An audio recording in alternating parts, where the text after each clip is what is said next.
Bonjour. À l'approche de Purim, je vais parler aujourd'hui d'un point qui concerne la Megillat Esther. On trouve dans la Megillah, on peut constater, on va dire, une forme de contradiction dans la façon de se conduire de Mordechai HaTzadik. D'un côté, Mordechai semble tout à fait confiant quant au sauvetage du clan Israël des mains de Haman.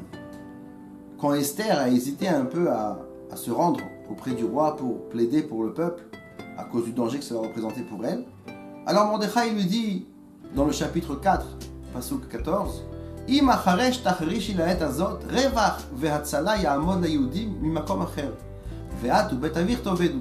Si tu n'interviens pas, eh bien sache que le peuple juif de toutes les façons sera sauvé. Par contre, toi, tu iras à ta perdition. Donc on voit que Mordechai est tout à fait confiant et qu'il est certain que le peuple juif, quoi qu'il en soit, sera sauvé.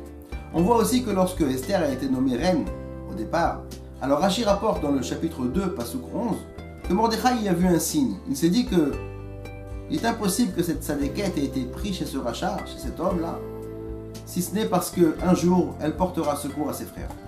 Mais parallèlement à ça, au début du chapitre 4, quand Mordechai entend donc le décret de Haman, alors le pasuk nous dit Vaikra Mordechai et begadav, Vailbash sak vaefer, Vayetse betoch ha'ir vaizak zeaka gdola umara. Voilà que Mordechai déchire ses habits, il sort en ville, il pousse un cri, et par la suite, Uvechol medina medina mekom asher dvar hamelech vedato magia, Evel gadol leYehudim, vetzom uvechi umisped.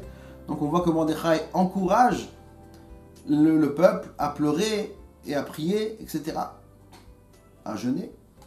Donc Mordechai est confiant ou il ne l'est pas?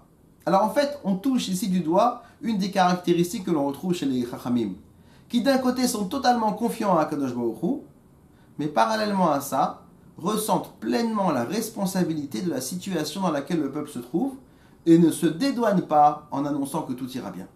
Et cela pourquoi?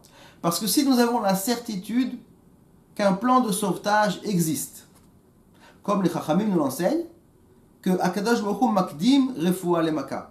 Akadosh Baruch Hu prépare la solution avant même d'envoyer le problème. Mais on sait aussi que ce plan de sauvetage ne pourra être mis en œuvre que si nous, de notre côté, accomplissons notre devoir, qui est de prier et de faire teshuva, de se rapprocher d'Akadosh Baruch Hu. Si nous n'accomplissons pas notre devoir, alors il n'y aura pas de sauvetage.